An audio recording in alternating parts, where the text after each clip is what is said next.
Hello and welcome back to another video. In this problem, we're asked to prove the statement using the precise definition of a limit. We have the limit as x approaches 2 of x cubed is equal to 8.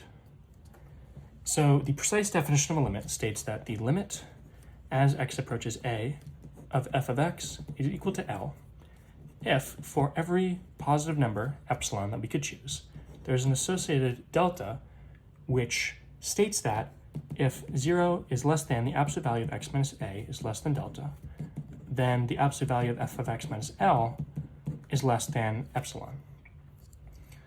So let's plug this in for our problem.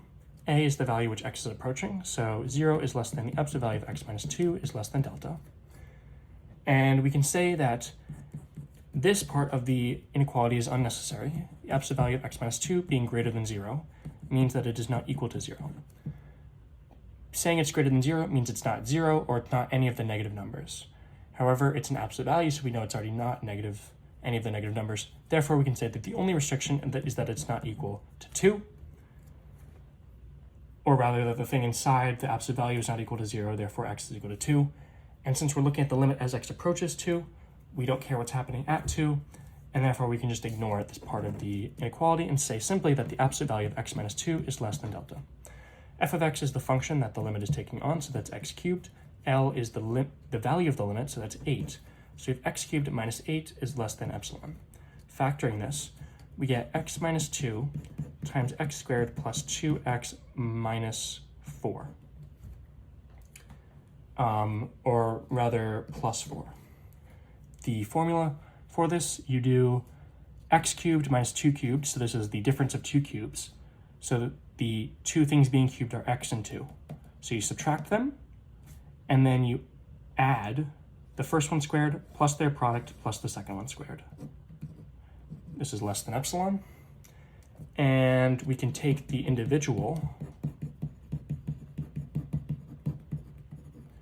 absolute values to say that the absolute value of x minus 2 times the absolute value of x squared plus 2x plus 4 is less than epsilon. And so what we have here is we want to create a relationship between delta and epsilon. And we can see here that we have on one side of the equation, we have delta and epsilon, which is good. And on the other side of the equation, we have x minus 2. And all we have to do is divide both sides of this equation by x squared plus 2x plus 4, and we get our answer. Right? That's what we would do if it was a simpler problem. However, we can't just do that because we would then have x's on both sides, and that wouldn't really work. So instead, we're going to say, okay, let's pick a constant c. We're going to have this positive constant c such that c is greater than the absolute value of x squared plus 2x plus 4. And we do that because then if you multiply both sides by the absolute value of x minus 2, you basically get this side of the inequality is less than c times the absolute value of x minus 2. And if we can use this to say that, therefore, c times the absolute value of x minus 2 is less than epsilon.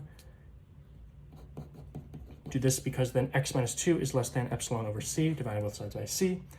And if x minus 2 is less than epsilon over c, then absolute value of x minus 2 is less than delta. Delta is equal to epsilon over c. And therefore, we have a relationship between delta and epsilon. However, since we have a c in there, it's not super helpful, right? So what we have to do is say, okay, let's pick a random delta, right? 1 is usually the easiest option. So that would mean that the absolute value of x minus 2 is less than delta, it's less than 1. We can therefore say that x minus 2 is less than 1 and it's greater than negative 1. Therefore, x can range anywhere from 1 plus 2 is 3 and 2 minus 1 is 1. So what we want to do here, if x ranges between 1 and 3, what does x squared plus 2x plus 4 range from? Well, x squared ranges between the smallest one squared, which is 1, and the biggest number squared, which is 3 squared, which is 9. 2x ranges from the smallest 1 times 2, which is 2, and the biggest 1 times 2, which is 6. And then 4 ranges anywhere from 4 to 4, obviously, 4 doesn't change. So the smallest that these could possibly be is if we plug in 1, then we get this. 1 plus 2 plus 4 is 7. X squared plus 2x plus 4 is less than, if we plugged in 3, then we get 9 plus 6 plus 4 is 19. And the reason I did this step by step is because sometimes the largest number isn't always the one that is going to produce the largest value, right? If you have negatives and, it gets weird with that. But in this case, this ranges between 7 and 19. Therefore, the absolute value of x squared plus 2x plus 4 is always less than 19, right? The biggest that any of the absolute values in this range are is 19. So if this is true, if absolute value of x squared plus 2x plus 4 is less than 19 and it's less than c, then c being 19 is a valid value for c. So therefore, we can say that delta is equal to epsilon over c. It's equal to epsilon over 19. And therefore, given that we said delta is equal to 1, delta is also equal to epsilon over 19. So which of these is the actual value of epsilon? Well, when we have two values, we need to pick the more restrictive value of delta, right? To restrict closer to 2 in our values on the x-axis. So we say that delta is equal to the minimum of 1 and epsilon over 19. And, if epsilon over 19 is greater, then just don't go with that, go with 1. But if it's smaller, then the value of delta is actually epsilon over 19.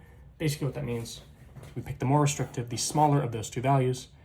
And now, since for no matter what epsilon we put in here, we have an associated delta for which we can say that if this inequality is true, then this inequality is true. Right? We have found the delta for any epsilon. We can say that this limit is true.